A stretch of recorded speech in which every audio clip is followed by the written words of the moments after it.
Texas. Brooklyn. And heaven. They made the blues a legal crime. The devil had such a terrible time in Texas. Brooklyn. And heaven. Yippee-yi, yippee-yo for the Alamo, where the plains are a welcome mat. Yippee-yo, yippee-yi for the lucky guy who hangs his hat in a flatbush flat. You wanna meet an angel face? Why, angels live all over the place in Texas. Brooklyn and heaven.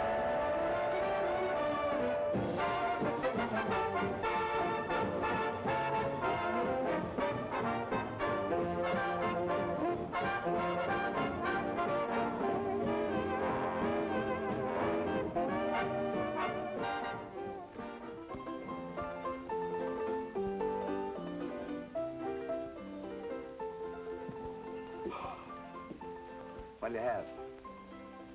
What's with that? What's with what? With that? Oh, house special. You have one? Yeah. I'll have the fourth one. Funny fellow, huh? With or without? With or without what? The story. Is it long? Depends on how many you drink.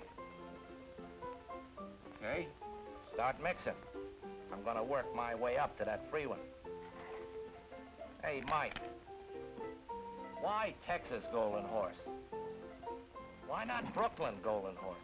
Because Eddie Tayloe came from Texas. Dallas, Texas.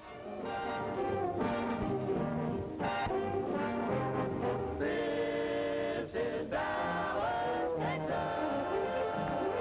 Dallas, Dallas, Dallas, Dallas.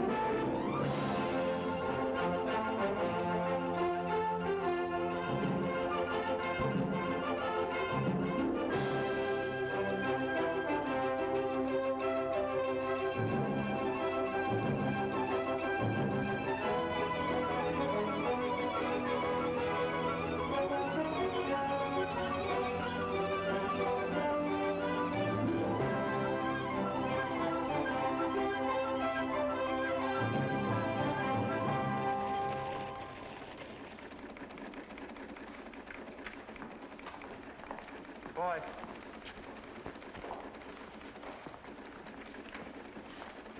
Copy.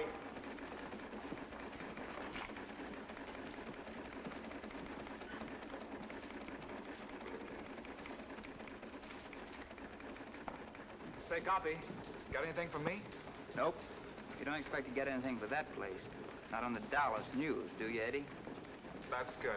I'm kind of busy here anyhow. Who are you kidding? Copy. I'll see you.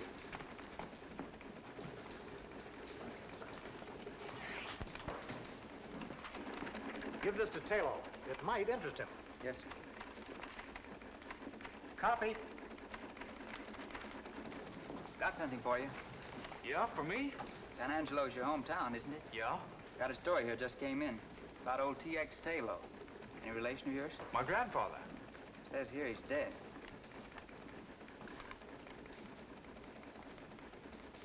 He was a very old man. Left an inheritance, huh? Yeah.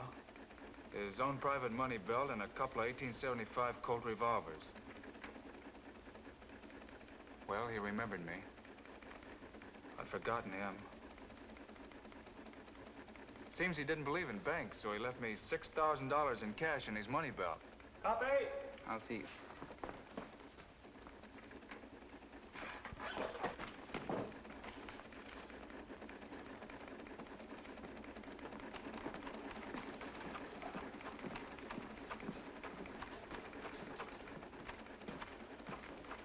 Mr. McGonigal, Yeah? this is my last day here. Quitting? Since the first day I came here 3 years ago, I've been waiting until I had enough money to do what I really want to do. Money? Your grandfather left you $6,000, not 60. That's enough. What are you going to do with this enormous fortune? Buy a ranch half the size of Texas? I'm going to New York to finish my play. Uh-huh. Well, when your smash hit flops on Broadway, the Fort Worth section will still be open. On the Dallas News? That's right. No, thanks. So long, McGonigal. So long. Well, good luck.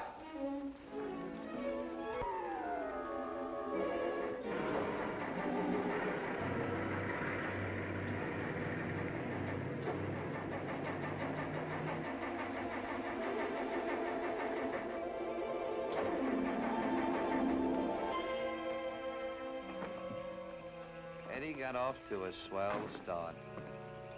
26 miles out of Dallas, he had car trouble. But if there had been no car trouble... Say, mister, would you give me a lift, please? I'm not very heavy. Where did you come from?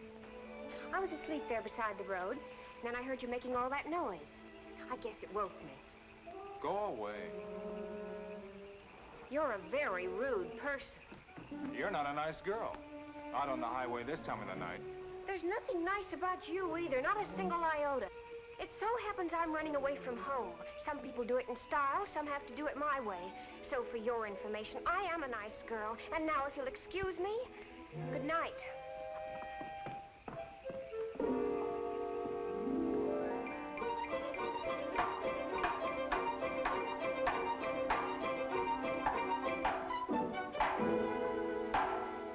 I can't sleep with all that racket you're making. I'm sorry my car broke down in your boudoir. If you had one iota of friendliness, just one iota, I could fix your car for you. That I'd like to see.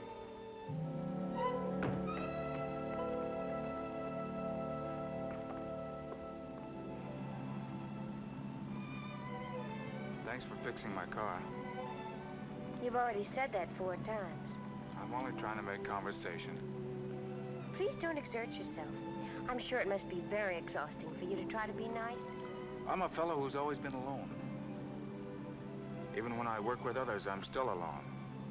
I'm not used to helping or being helped.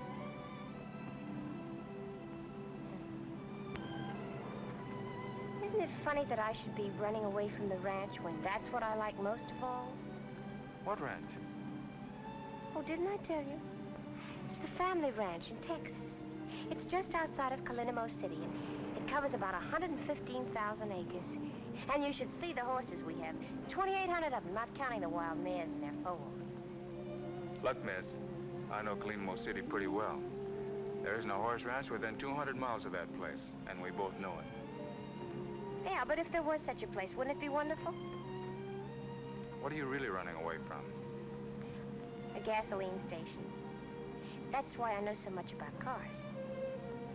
My brother and I ran it till he got married, and then when his wife moved in, I felt sort of unnecessary. You know, like I was crowding the place. Still, it's better than bucking the world on you. Unless you have a grandfather who left you a hunk of dough. All I have is a diploma from the correspondence school. It's a very attractive diploma, though, and it says I'm a perfect secretary. Shorthand, typing, and business management. You've got a job waiting for you someplace, huh? No, but I'll get one. And then when I've made enough money, I'll come back to Texas and buy myself a ranch with horses. Oh, the loveliest horses. You haven't told me anything about yourself. You've been awfully quiet. We interrupt this broadcast to bring you a very special bulletin. Red Car is still at large. Red Car, who robbed another bank in East Texas this morning, was last seen steaming away in a fast black coupe. Up to 10 minutes ago, he had not been apprehended. Special warning to anyone who might see him. Red Car always carries at least 2 heavy caliber revolvers. Approach with caution.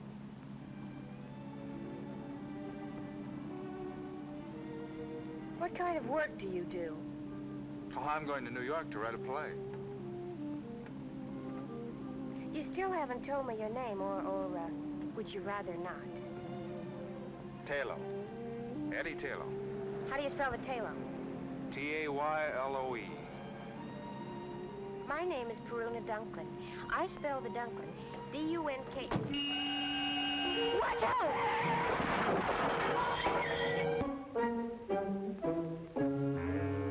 Put those guns down. They might go off. Thank goodness you've come out of it. I thought it was the sheriff and the posse. Sheriff? But it was only Mr. Tebow and the doctor. Now, think quick. They'll be in here in a minute. We'll use the name you gave me last night, Eddie Tayloe. That's what I've already told them your name is.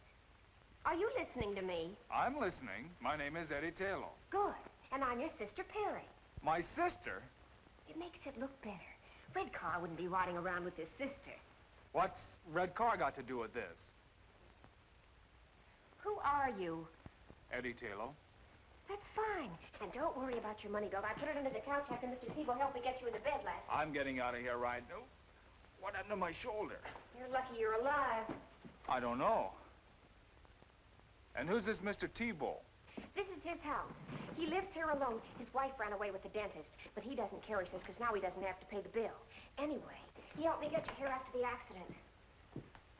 You remember the accident, don't you? Remember it. I'm still in it. It's getting worse. And we're so fortunate that Mr. Tebow didn't recognize you. Let's get something straight. I'm not Red Carr. Of course not. You're Eddie Tayloe. We agreed on that, didn't we? It's not a matter of agreement. I am Eddie Tayloe. And I'm your sister. I have no sister. You better have one if you know what's good for you. Hello, Doctor. Hello, Miss... Tayloe. Perry Tayloe. And, you're... I'm Red Carr. You've heard about me, Doc, haven't you? Why, everybody around these parts knows about Red Carr. What are you nodding your head for? Don't you believe I'm Red Carr, don't you? Yeah. And now, perhaps it would be better if I talk to the patient alone.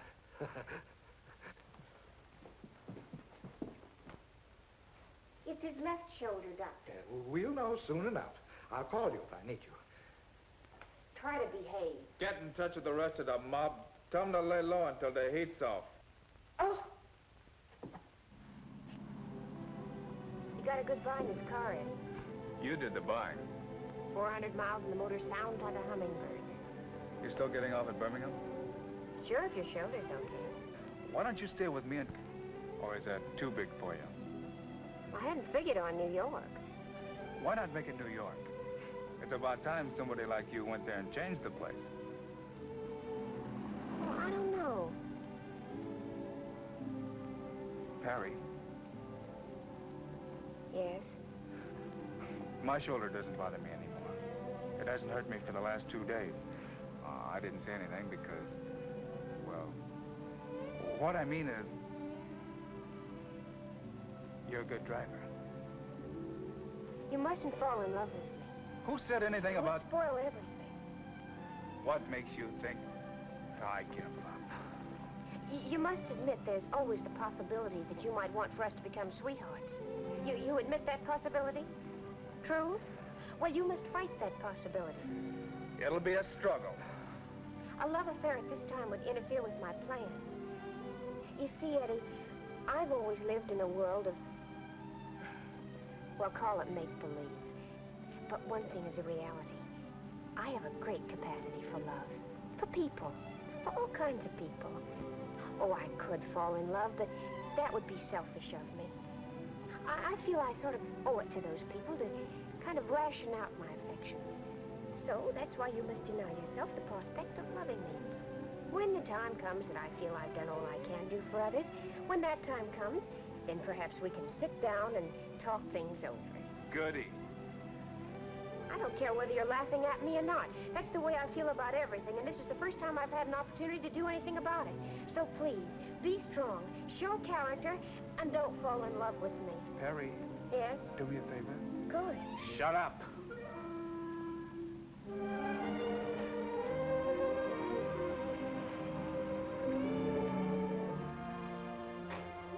What are you gonna do, walk out on me right now? You said your shoulder's okay? Well, I'm a little tired. You drive for a while. After all, it's a long way to New York.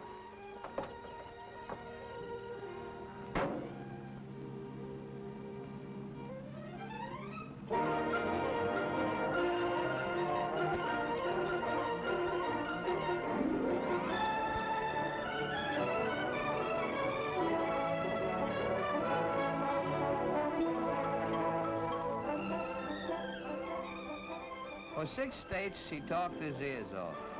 Of course, Perry knew he wasn't Red Carr. But she kept up a rack just for the fun of watching him blow his top. And all the time, he didn't know that she was giving him the needle. It's funny how some gals know just when to use reversed English.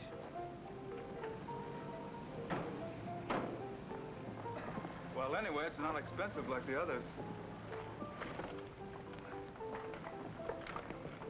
make a good hideout. For the last time, I don't need a hideout.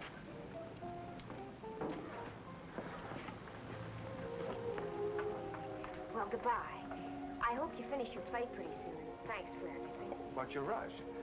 Let's have breakfast first and talk things over.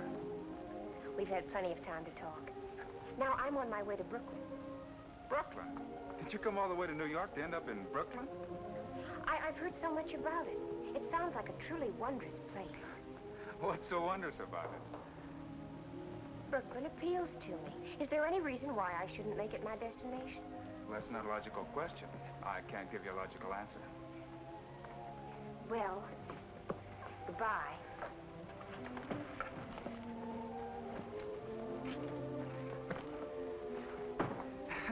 I hate to see you rush off like that.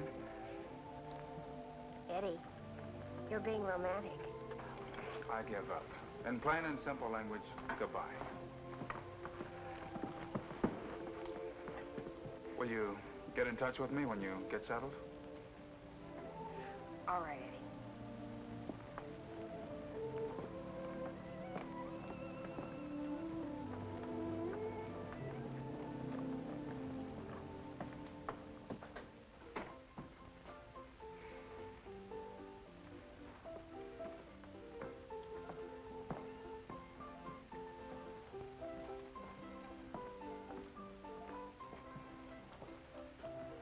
Let me have a room and bath, please.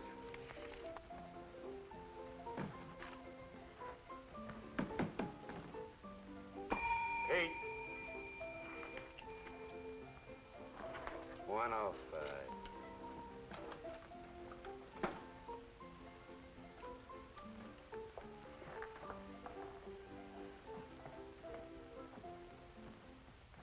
I'm not a bellhop, you understand. I'm a kind of a general all-around everything. A bellhop would starve to death in a flea bag like this. Present company excluded, the customers here are anti-tipping. That's why I gotta be illegal to make a living. Like I take small bets from the horse playing set. I got a regular clientele. You can become a member. Where's the phone? No phone. A hotel without a telephone? Downstairs near the bar, there is a public phone for the accommodation of the guests. That's very accommodating. Frankly, it's a plot against the customers, to make them drink. You see, every time you go down to answer the phone, you buy a drink. Well, what if I don't want to drink? Don't be a character. You get into the habit. That's why Mr. Simpson yanked all the phones out of the rooms. Let them do their phoning in the bar, he said. That'll make them drink. Understand the psychology? Well, I don't want to hurt your feelings, but I don't understand the psychology. Look, I'll explain it to you very simple. Say you're a guy, and you answer the phone, and it's your girl, and she says, Harry, take it like a man. From now on, Joe has took your place in my heart forevermore. What is Harry gonna do? There is a bar, all laid out for him. Congenial company, and a bartender will listen to anything. What is Harry gonna do? Right. And it doesn't make any difference whether it's his girlfriend, or it's the boss, or even if it's the bookie trying to collect a bet. Good news or bad news, he's bound to take a drink. Sometimes to forget, sometimes to remember. And then there's the nervous type. He's got to have a drink before he answers the phone. This type... Maybe you don't have to work, but I do. A writer. Do you mind? A regular character. If anybody calls you... Nobody's gonna call me. But if I get a call from Brooklyn, and it's a girl, nobody's gonna call me. But if anybody does, I'll come up and get you. You don't have to worry about tipping me. I make my money illegal, but legitimate. Only, I gotta figure you out first. Yes? Yes. We'll do everything we possibly can. Goodbye. And now, Miss Tayloe, what kind of room would you like and what district? You know the YWCA may not be able to find it for you. I'd like to live in the loft of a stable. A stable? Did you say you wanted to live in a stable? Yes, please. If it isn't too much trouble. You're aware that there might be horses in that stable? Oh, yes, of course. I'd favor a stable with horses in it. But if you can't find one with a horse in it, I'd still favor a stable, even if it was empty. Oh, well, now that makes it much simpler. I thought I hoped that I would be able to find such a place here. After all, this is Brooklyn, so naturally, right?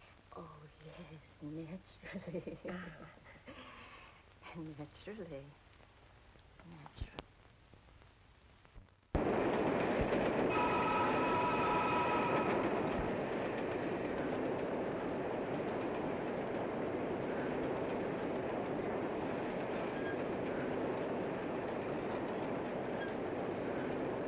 Here, Charles, share this with me. Thank you. Delighted, my dear, delighted.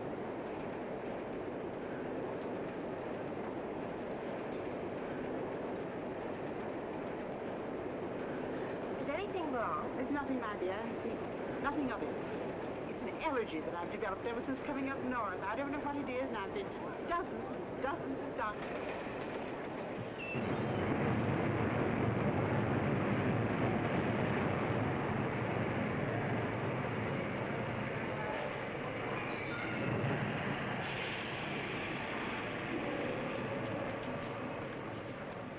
That wasn't a nice thing to do. My dear child, I am ashamed of myself. You'd never think I used to be able to empty a purse with a hand as light as a goose feather. You could have asked. I asked no one. And anyway, with my police record, I shouldn't even be seen on the streets. By the way, honey, before you call the coppers, would you treat me to a meal, a mere gesture? And I promised not to run away. I couldn't,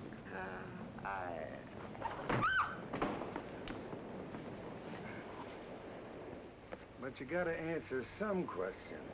Why? Because you have a pencil and a notebook? Because it's the law. I've told you she doesn't feel well. Now, isn't that enough? Okay, we'll let it go at that. Now, how about a nice, clean ambulance? None of that, dear boy. No ambulance. But you're sick, lady. Why make her sicker? Ambulances, hospitals, a lot of questions. I know the whole routine. Very unhealthy, all those questions. Okay, then just give the facts. What's your name? Perry Tayloe. You know, I think that the thing we... Mind if I get the facts? Taylo. Add an E. And the lady, ever seen her before? Enough of this. Child, I don't want to burden you with... Oh, dear. Send for the wagon. You know, they should send you home. Two will get you 5. She hasn't even got a home. She asked you got a home. And how would you know? Because she's my mother. Your mother, huh? What kind of a daughter are you not to feed your own flesh and blood? Because she was too proud and independent to accept help. And then one day she ran away from home to see what she could pick up on her own. I didn't catch up with her until today. She didn't want to be a burden on me. Or on my brother. You see, I have a brother, too. His name is Edward Tayloe, and he lives at the Grand National Hotel. She's his mother, too. Now, that makes everything fine, doesn't it? Okay, you're gonna take her home with you and take care of her? Of course. And your address, Grand National? No, it's 9006 Flatbush Place. Not the house itself, the stable. 9006 Flatbush Place. Now you're doing the right thing. And where do you live? Oh, I don't want to get mixed up in this. I was just waiting for a downtown express, but I'll take a local.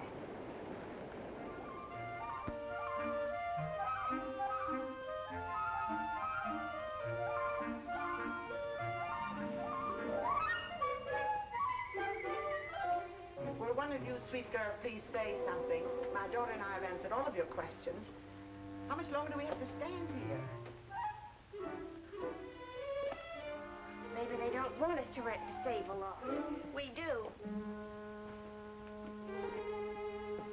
You appear to be satisfactory. You don't drink, you don't smoke. And you're not given to entertaining gentlemen callers. Very satisfactory. Then we can have it? Yes. We'll show it to you.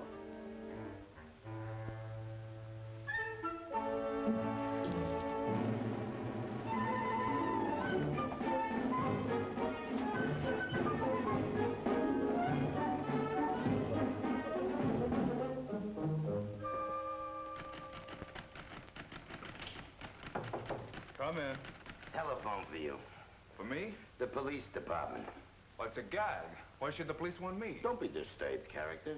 When the police use the telephone, it can't be anything serious. Maybe they just want you to identify a corpse. It's okay, you can go that way. We're informal here.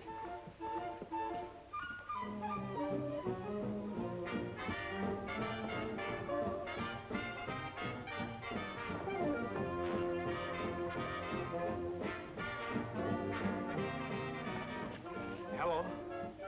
Yes? Well, this is Eddie Tayloe speaking. My mother? Well, if my sister Perry told you that, you can take her word for it. Yes, sir. I'll see to it that my mother is properly fed from now on.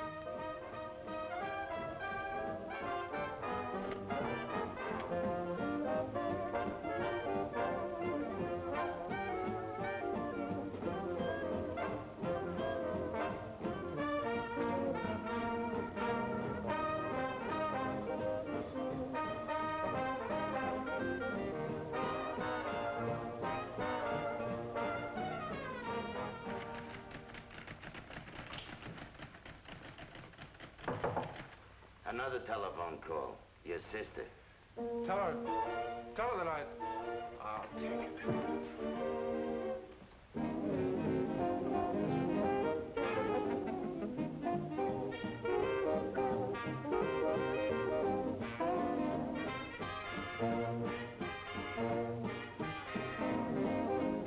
Hello. Now, look, Perry, I'm Yes, the police call me. No, they didn't fingerprint me. Listen, Perry, how can you get yourself into so much trouble in so short a time? There's been no trouble, not one iota. As a matter of fact, I have something good to tell you. I found a wonderful mother for you. But I don't want a mother. But Red Car needs a mother. Don't you understand the psychology? I don't care if Red Car needs a mother. I'm trying to write a play. All right, but don't get hysterical just because I was trying to help a nice lady who was hungry. So I arranged to have our mother stay with me. Go on, give me the facts. Now, if you'll promise not to get mad, I'll explain something about our mother. You see, many years ago, she had a sort of a tendency to pickpockets. Did you say that our sweet, loving mother is a notorious pickpocket with a long prison record? Will you or will you not stand by me? Of course I'll stand by you. What else am I going to do? But, Barry, please, can't you get yourself involved in something simple? Like a triple murder. Oh, Eddie, I'm terribly sorry I've been such a burden to you. And you have my solemn word that I'll never do anything to make you angry or upset you again. Okay, Perry, okay. I'm not angry with you.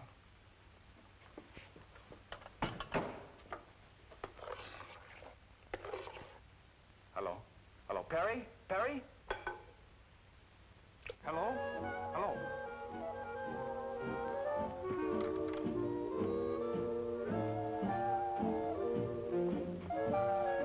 Let me have a double... Never mind.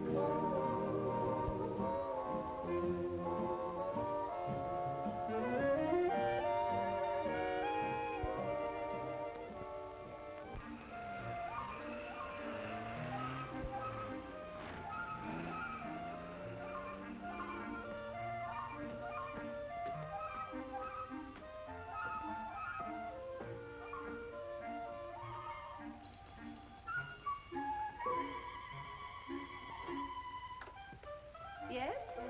I'm Eddie Tayloe. I'm expected, I believe.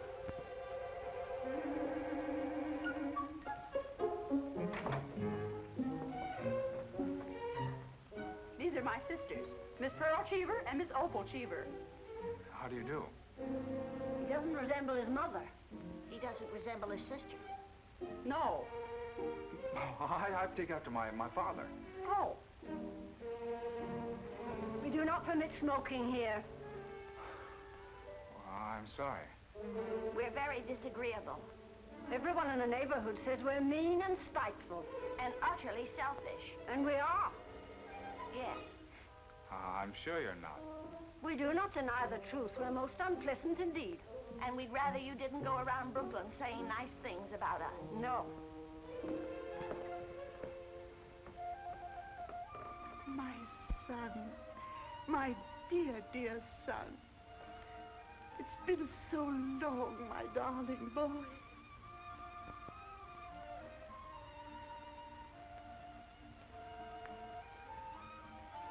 You may use the sitting room. Thank you, dear girls. Come along, my sweet.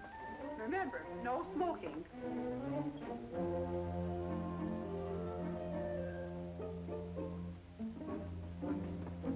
Excuse us, please, dear girls. You could have called me Mother. But I wanted to call you a lot of things. But that triple threat out there stopped me cold. I called you about Perry. Well, it's about time.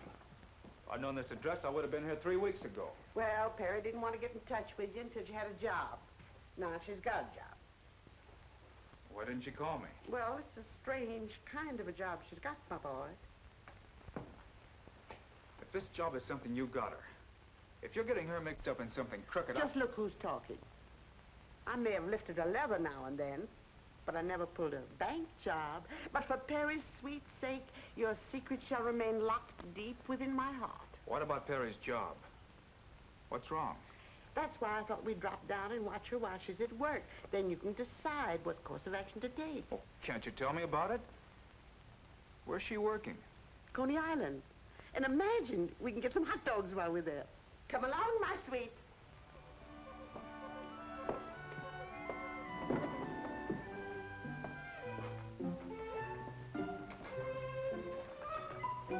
What time will you be back, Mrs. Tayloe? Oh, in an hour or 2 or 3. And thanks for a most unpleasant time. You must come again, Mr. Tayloe. Oh, I will. Anytime I want to get depressed.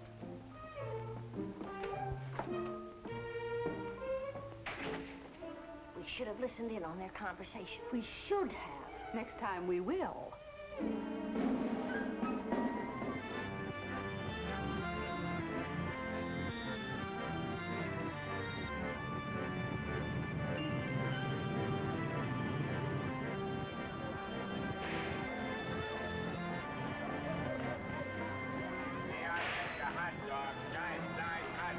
Coney Island special, 12 inches from head to toe. I'll have one. You'll have one what? Well, I was under the impression you sold hot dogs here. Well, speak up, buddy. I can't read your mind. Here, get your hot dogs. Everybody likes them. Only 10 to a customer. Mustard? No. Take it or leave it, buddy. In this business, we got a short season.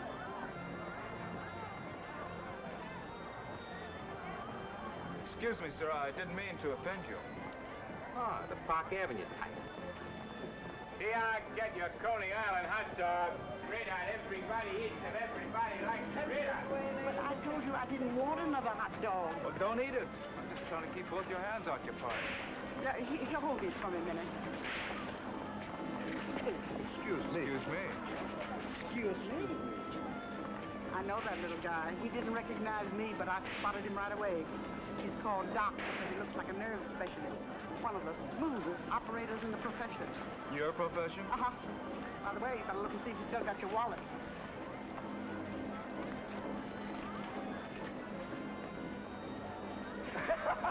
I knew he was lifting level the minute he bumped into you. And I suppose you lifted it from him to prove to me that you've reformed. No, child. I just want to see if my technique is better than the doc's. Maybe I didn't prepare it. I wish you wouldn't say I'd reform. Makes me feel so old. Now, ladies and gentlemen, for your pleasure, I give you the greatest entertainment value on the Midway.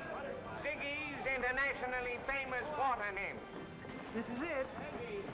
What's Perry doing in there? We're down here to find out. And I hope she can swim. Presenting the water nymph.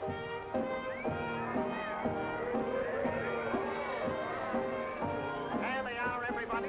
Ain't they out of this world? And each one born and bred in Brooklyn. And this one, all the way from Texas. Look at this Perry! Say, she's all right. All stage girls are not only gorgeous, they're daredevils, as you will soon see for yourselves behind these closed walls. And now, ladies and gentlemen, I'd like to have you meet the girls' personally. Honey, tell the folks your name. Jean Dean. Linda Lombard. Merrill Nemeth. Mill Patrick. Joe Jordan. Jean Stratton. And you, honey. Hey, you. Hey, you. My name is Perry...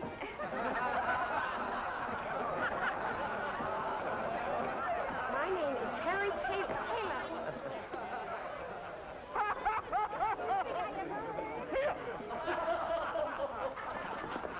Keep your hands off of her.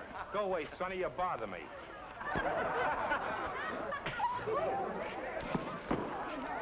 Right down this way, folks. Come on down, right down this way. The biggest show on the Midway.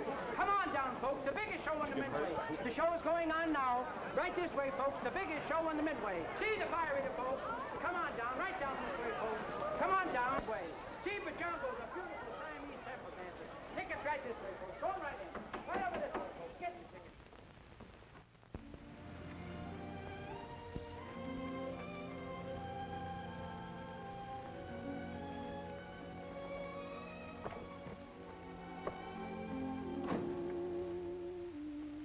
I'm obliged to you, Eddie, even though you made me lose my job. I'm obliged to you because I know you meant well. But in the future, please let me pick my own jobs and you stick to your playwriting. Oh, what's the use? I give up. Here. Call it a loan or whatever you want. You'll need it until you get another job. Well, thank you, but I'm not looking for charity. Good night. Hey, mother of mine. Here, you try to give it to her. Well, she said she didn't want it. I know, but you're slick enough to figure out a way of getting it to her. Or are you going to get high-hat on me, too? Frankly, yes. We, and I speak for my daughter and myself, want no further interference from you.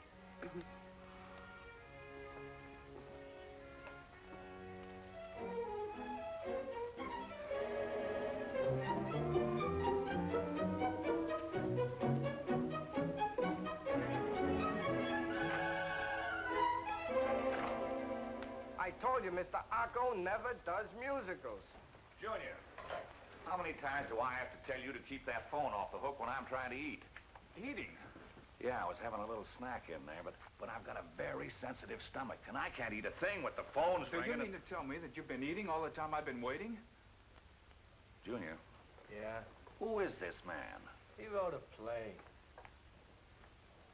I returned it to him, but he insisted on a personal interview with you. I told him you'd be tied up for at least an hour. And all that time you were only eating? Well, why not? I didn't bother you when you were working on your play, did I? Why do you feel that you should bother me when I'm trying to eat? Oh, stop that. This is no beauty parlor. Now, do you mind if I return to my chicken sandwich on white toast with no dressing? Wait a minute. Before you go, I would like to know something. In fact, I've reached the point where I must know. You see, everybody on Broadway has turned down my play. Now that I've exhausted the field, I've got to know. Should I try to write another play? I never read your play. You know... Well, how could you turn it down? Because Junior didn't like it. Junior didn't like it?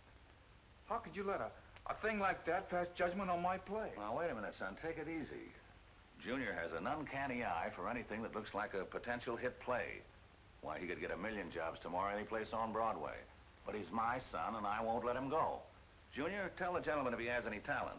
I don't care what he thinks. Well, you asked me a question. Junior will have to answer you. I can't. All right, I'll take his opinion. So, Eddie asked Junior. But even Junior didn't like it. Nobody liked it. Eddie was a bust. When I met up with him, Eddie had fire coming out of his eyes and smoke coming out of his ears. Hold it, Mike.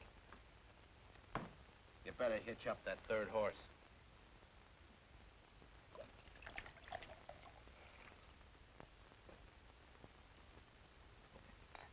What's more, What's more with what? What's more with the story? How many times does that horse have to kick me before I get the end? So far, pal, you've only been riding side saddle.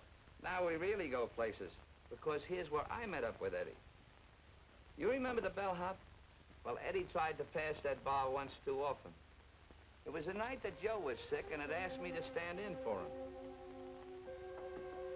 Bartender. Bart. Good evening. Sorry to keep you waiting. Was just getting ready to close up. Okay, what do you have? Poison. What kind of a chaser? Don't be a comedian. Give me a bourbon and water. Bourbon and water.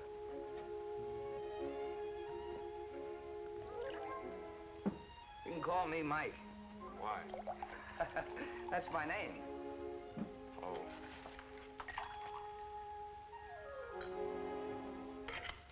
I want a bourbon. Yeah, I know. But I want you to try one of these. It's a little concoction of my own. Look, I ordered a straight bourbon. Yeah, I know. But just try one of these.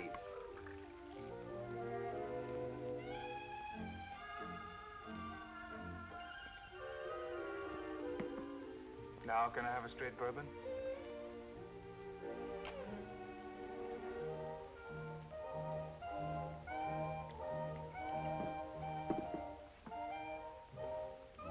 Good, huh? What do they call this drink? Golden Horse. Okay, Mike. Let me have another golden horse.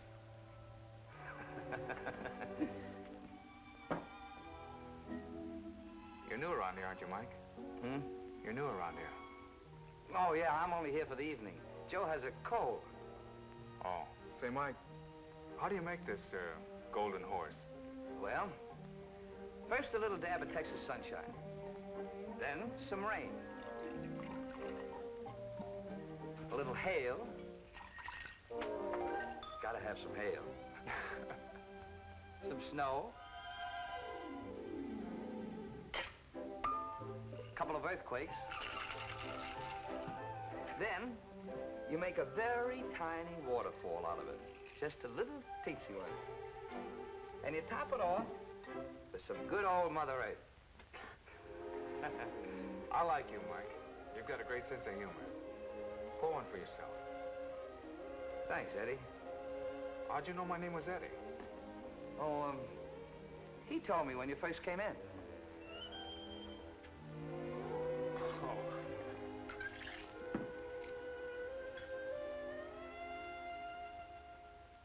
Eddie really tied one on that night. 6 hours and 12 bars later, I got the whole story. How he cost Perry a job and how he was the world's worst playwright. Along with it, I got the idea that there might be something I could do for these kids. The smart thing first. Got Eddie sobered up the easy way. Flat on his back in Prospect Park.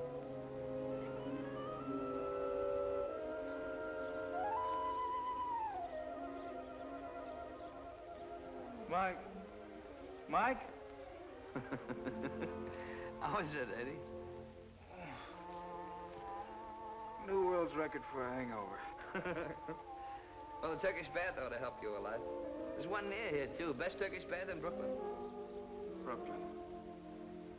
A truly wondrous place. I thought you'd like it. At Prospect Park. Oh, I could lie here for hours. It's like Texas, without the sagebrush. You know what I need? A long ride on a horse. That picks me up. Well, let's try the Turkish bath first. And while we're there, you can get your clothes clean. Then, if you want, you can rent a horse. I'll go along with you on that Turkish bath deal. The horse is out. It's gonna be pouring here in a few minutes. I wouldn't take a mule out in such weather. Say, I know where we can rent a horse and the rain won't even touch us. And you can have any kind of a gait you want. Fast or slow, or one that'll rock you like a baby in a cradle. And you can have your Texas sagebrush, too. Where is this heavenly spot? Right here in Brooklyn. This Brooklyn is truly a wondrous place.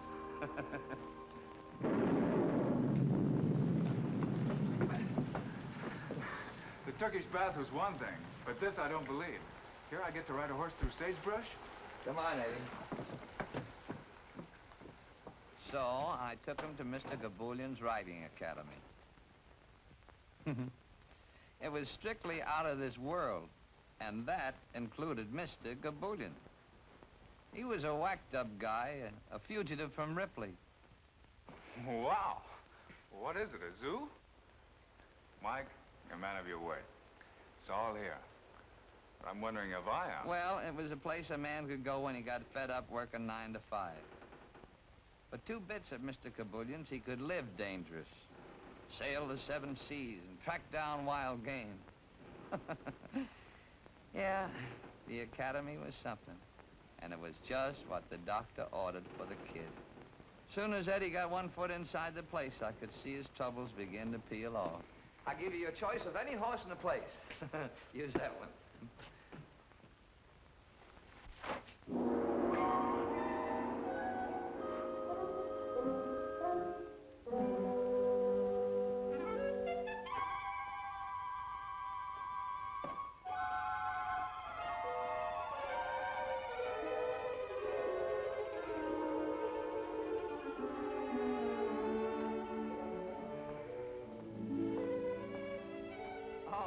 Mr. Gaboolian. Sorry to disturb you. Meet my friend Eddie. Eddie and I want to ride your horses. Excuse, please, gentlemen. The rain was so heavy, so I think nobody comes. So I have me sleep in the house on the elephant. Excuse, gentlemen, please.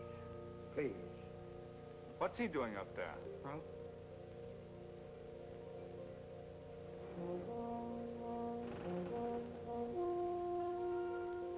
That's Captain Lars Jean. He was a real skipper once.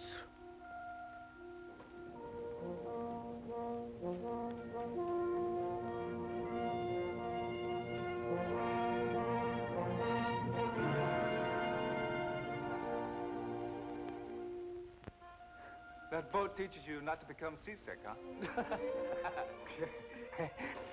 I guess so.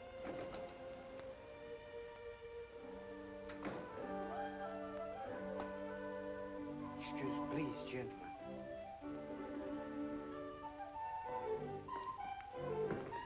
Boy, I've seen some gems in my life. This is really a beaut. Good afternoon, Mr. McWhirter. Good day to you. It's a miserable day out. Oh, sure. It's good that you are here.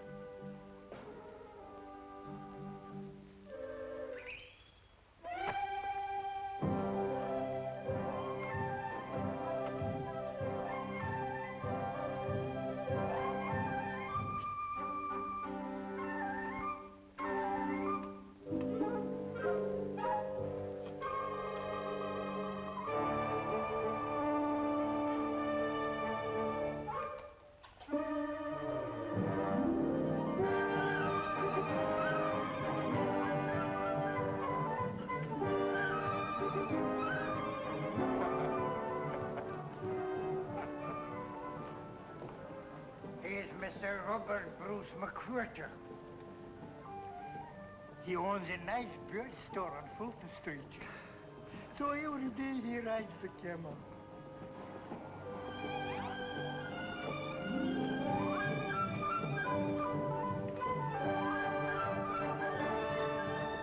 He looks like he's having a lot of fun. A lot of fun? That's the only thing that makes him happy.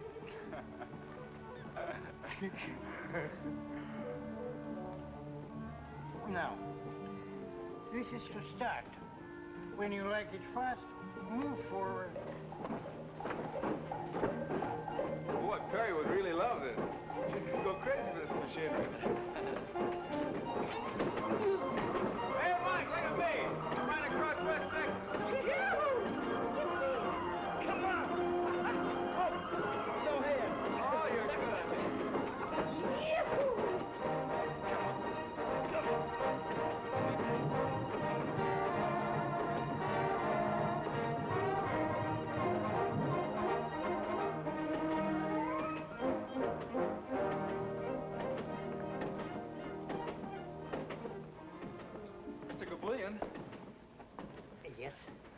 I want to make you a business proposition. You see, I want you to hire a young girl to help you run this place. maybe I better wash my face. My eyes, maybe they are open, but my mind is still asleep. Excuse me, please. Mr. Gaboolian. Yes? She'd be wonderful for you. She loves horses, and she could fix any mechanical gadget in case something should go wrong. You make a joke. Excuse me, please. Mr. Gaboolian. And yes? I mean it most seriously. She would be a real help. Help me what, sir, please? Help me not to see a customer? Help me not to pay the rent? Help me not eat like a man should eat? Help me that way, mister? No, it's not right. You shouldn't make fun of me. Excuse me, I go back to sleep. Mr. Gaboolian. Yes. I know you can't afford it. So I'll give you her salary every week, and then you can pay her. Or in other words, she'll be getting the job on her own. Understand? Why should I go back to sleep? I stand here and I sleep already. Don't you see? This girl needs a job. And I want her to have this one, here. Or you'll have someone to help you. And it'll cost you nothing. It will cost me nothing? Absolutely nothing. I'll even pay for the ad in the paper. Wanted. Young girl from Texas. Must know and love all kinds of horses. Must be honor graduate of correspondence course. Now remember, the only one you hire is Perry Tayloe. Perry Tayloe? I'll write it all out for you later. What have you got to lose? Just think, Mr. Gaboolian, you can sleep as much as you want. I think it over. What is there to think about? Nothing. Only it makes it sound like better business. So I think it over for a minute, please. Then I give you my answer, which will be yes. Swell. Now, we each put in a nickel to begin with.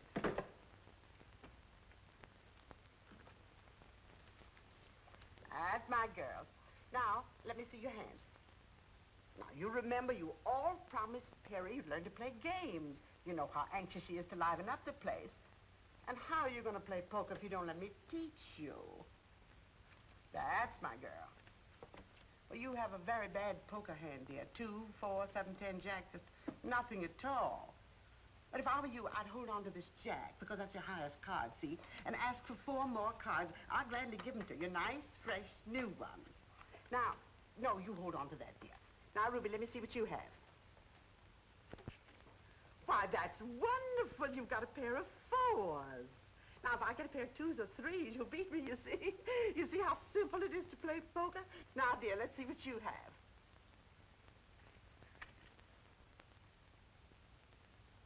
Oh. Well, you have a very good hand, dear. 3 queens and a pair of aces. Very good hand indeed. Poker, one must always try to improve one's hand. So, I'll draw away these 2 aces. And try to buy another queen, because 4 queens, you see, would give you a perfectly lovely hand. Now, we'll each put in another nickel in order to buy fresh cards. Come along.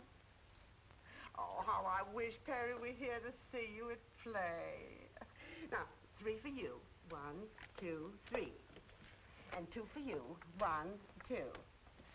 And 4 for you. 1, 2, 3, 4.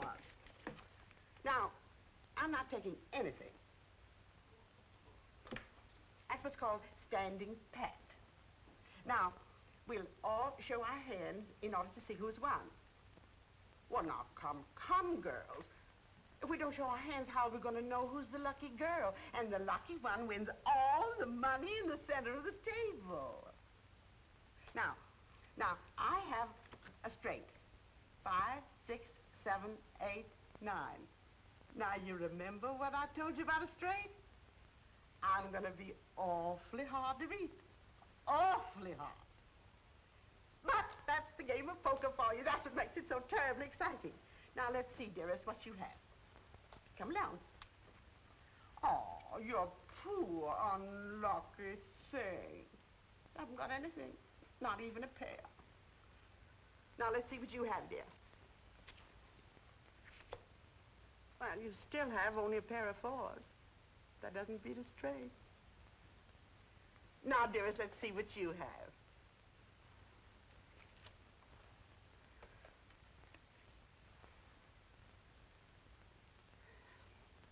queen.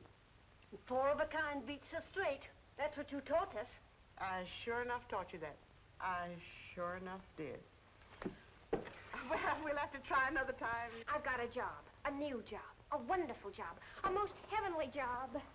Oh, good news is always good news. I'm so happy for you, darling. It's just what I've always wanted. Horses and a camel and an elephant and a lot of other things. I didn't know the circus was in town. It isn't. We always know when it comes. We always get free passes from our grocer, Mr. Brickle. No. It's a riding academy. And all the animals are mechanical. But they're so lifelike they're practically real.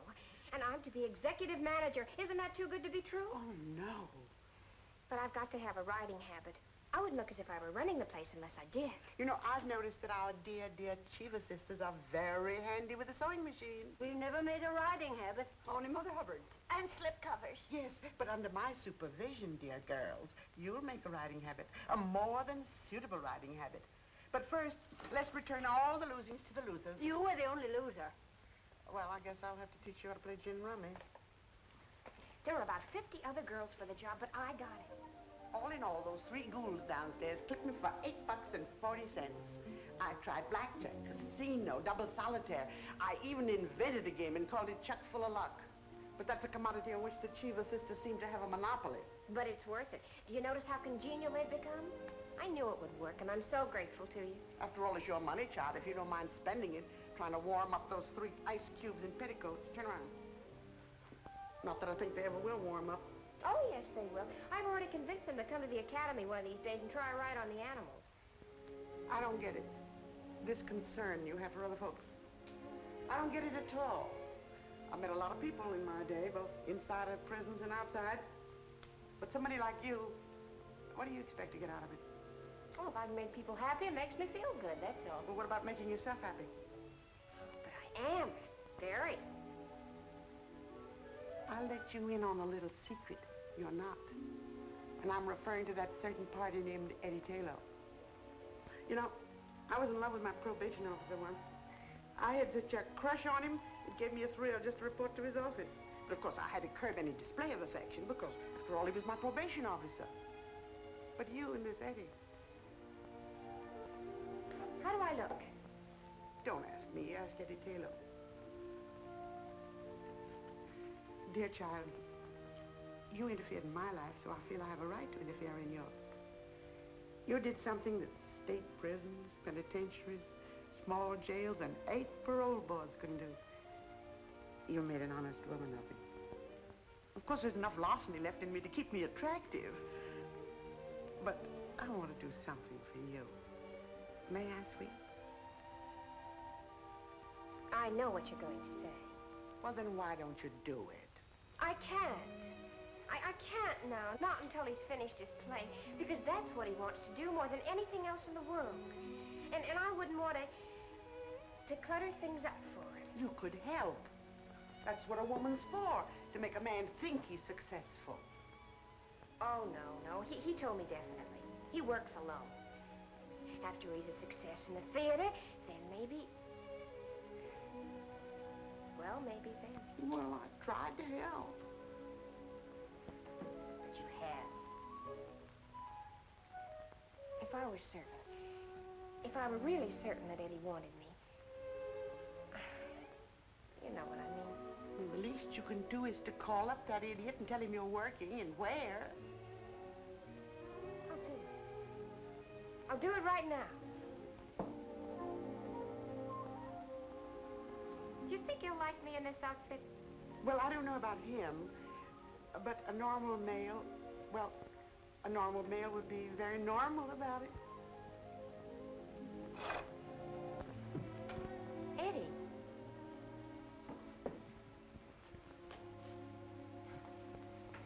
I took the liberty of coming here. You don't have to apologize for visiting me. I'm not apologizing. I came to say goodbye. Goodbye? You mean like farewell? I've been wanting to say farewell to everyone. To you, to Mike, except Mike isn't around. So, farewell, Barry. Farewell, Eddie. And goodbye. they turned down your play. And you're giving up. That's not right. You've got to have faith, particularly in yourself. Faith? Yes, faith. And don't make it sound like some cheap commodity flooding the market. I didn't come here to argue, Perry. Let's part as friends. Now we're parting? After I say goodbye, I guess the next step is for us to part. How do you go about it? Well, I wasn't planning on shaking your hand, if that's what you mean. Of course not. Or waving so long or slapping you on the back. No, that would be in bad taste.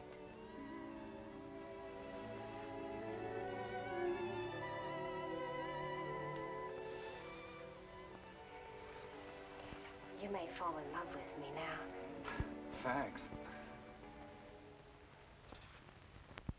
Mr. Gaboolian. Yes? I have figured out just how this business should be run.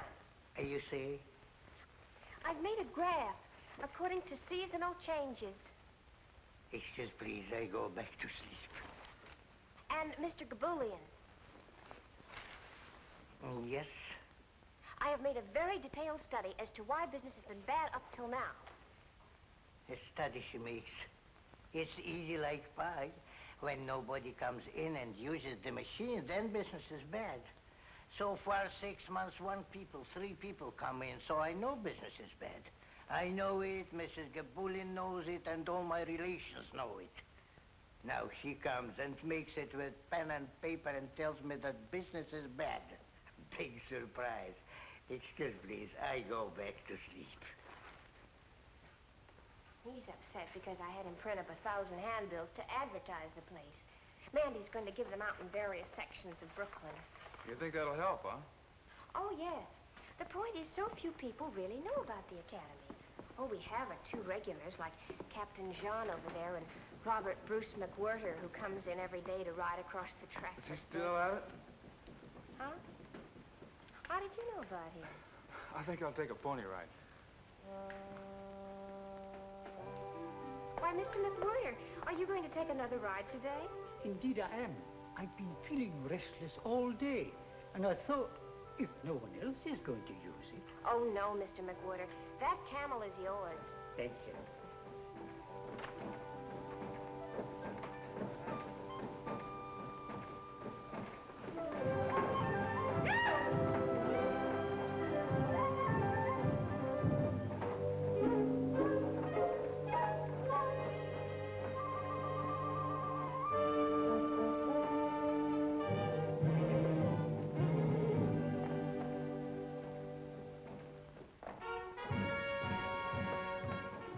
Just brought you 3 more customers.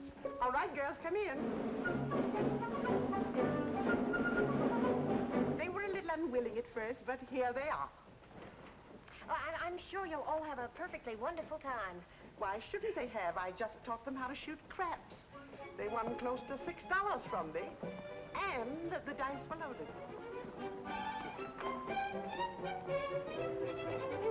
May I offer you the finest horses in the stable? Oh, 2 girls take this horse.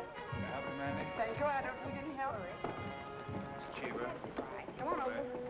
Stir up. Up you go. There we are. Fun. How did I get Mia? Let's go.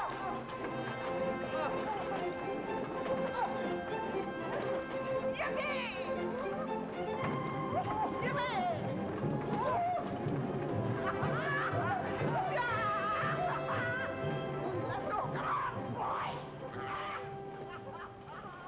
Wouldn't it be wonderful if we could have business like this every day, all day long? Then you'd be completely happy, huh? Almost, Eddie. If only Gaboolian would change the name of the place. Yeah, that's a good idea. I've got a name for you. The Golden Horse Academy. The Golden Horse Academy. It's perfect. It'd be a good name for a ranch, too. Let's figure it out.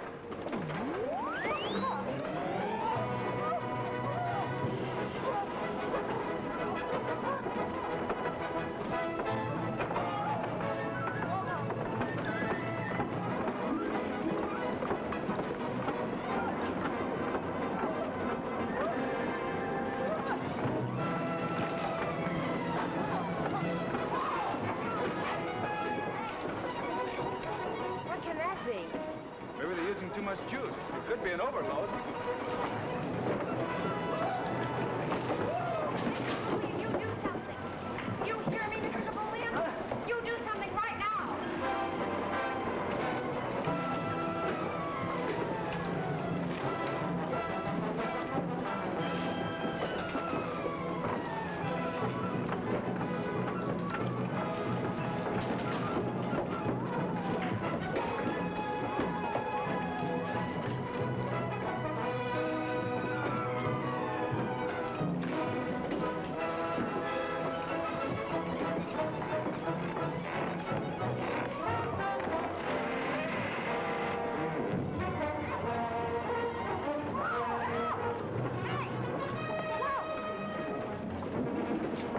Where's the main switch?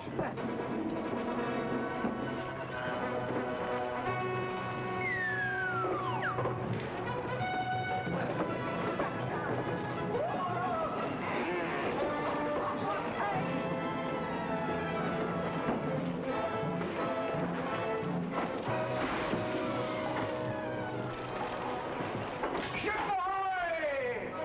The main switch. Tell me where it is. The switch. The master! Hey! Man the lifeboats! You landlubber scum of the wharfings! Heading for Davy Jones' locker!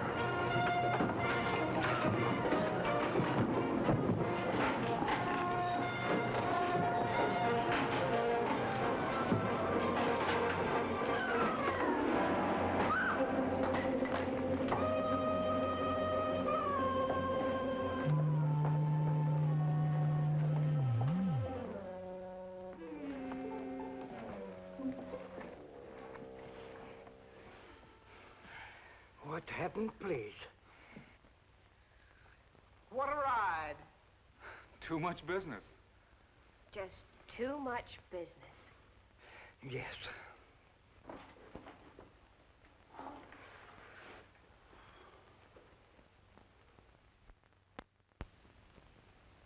You still riding with me? Leave us have no small talk now. You better get that horse going again. Mm-hmm. This one you get for free. That's the one I've been waiting for. Well, by this time, Gaboolian had enough and decided to sell the joint. And who do you think bought it? Eddie. And you know why? Just to keep Perry working, just to give her a job. Of course, Perry didn't know that Eddie sunk his last $800 in it. Eddie and I figured that this academy deal would clear up everything. But the place just didn't seem to catch on. Even with Perry running it and with all the faith she had in it. Christmas Eve came along, and Eddie and Perry were only 2 jumps ahead of the sheriff. Say, what do you think could be happening up there at 11 p.m.? That's Gaboolian's place, isn't it? Used to be. It's been called the Golden Horse Academy the past couple of weeks. Think maybe they're having a Christmas party up there?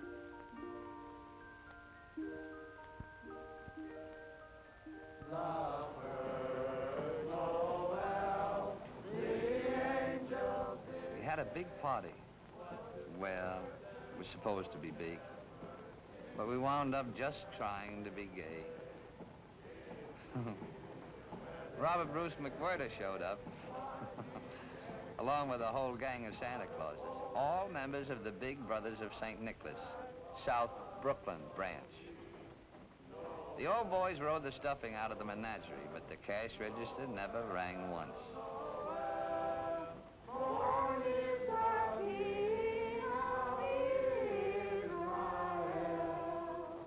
Then Officer Comedy came in. Well, Merry Christmas, Marcus. I'd like to have you meet my friends Perry and Eddie. How do you do? How do you do, Marcus? I said I'd like to have you meet my friends, Perry and Eddie. Oh, how do you do, and a very merry to you. I've noticed the lights up here ever since I've been on duty, but I did nothing about it. That's right. Tonight's the night for leaving people alone. Yet. Then I see what looks to me like a crowd of Santa Clauses come into this building. I follow them in. Get the point? Oh, great work. When I saw his eyes pop at the place jumping with Santa Clauses, something snapped in my noggin. Strange, yes. But nothing that would make me report this incident to headquarters. You see, Christmas Eve is a night for leaving people alone. What do you mean there's nothing wrong?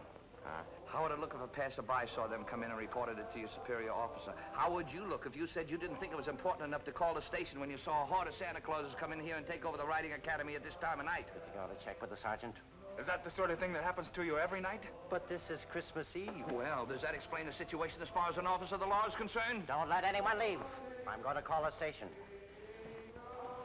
Come with me.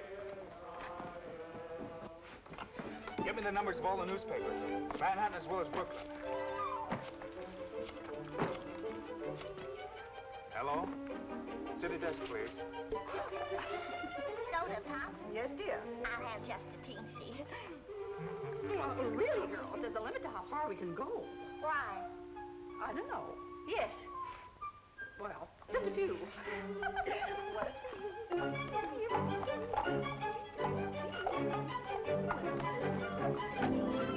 Sure you're not drunk, Comedy? All right, I'll check on it. I'll check on you at the same time. Sure there's a story in it. Sounds like a lot of human interest. I'll send a man over. Right. Well, if you won't help me, I'll call the police commissioner. I tell you, he does this every Christmas Eve, but he always gets home in time for dinner. Something must have happened to him. Here's a newspaper in the Bronx. Well, give it to me. We want complete coverage. 50 Santa Clauses? This time of the night? Have you got the address? Yes, Alice, I've already called the police. Oh, you have too? Well, what could have happened to them? We just got a tip about 100 Santa Clauses, all drunk, running wild someplace in Brooklyn. Yes, lady, I got all that. Now, how was your husband dressed? Oh, like Santa Claus, huh? Maybe he got stuck down the wrong chimney. Now, look, lady, don't take it so serious. We'll find your husband all right. No sense of humor. Gin.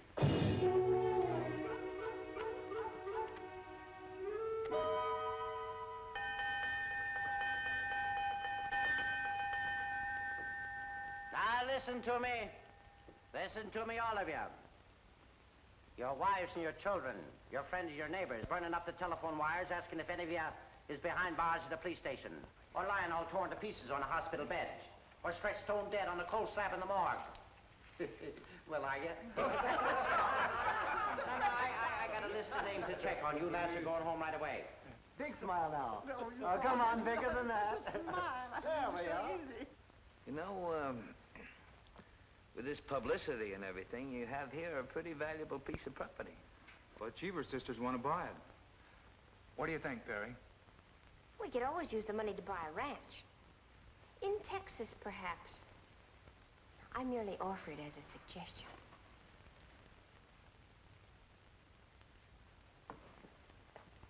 We'll raise herds of golden horses, Eddie. Real golden horses. Maybe 50 of them to begin with. And a lot of little golden coats. 100 golden horses, Perry, to begin with. And after that, well, maybe many more. You know, my grandfather used to have several thousand on his ranch. Eddie Tayloe, now don't you start pretending.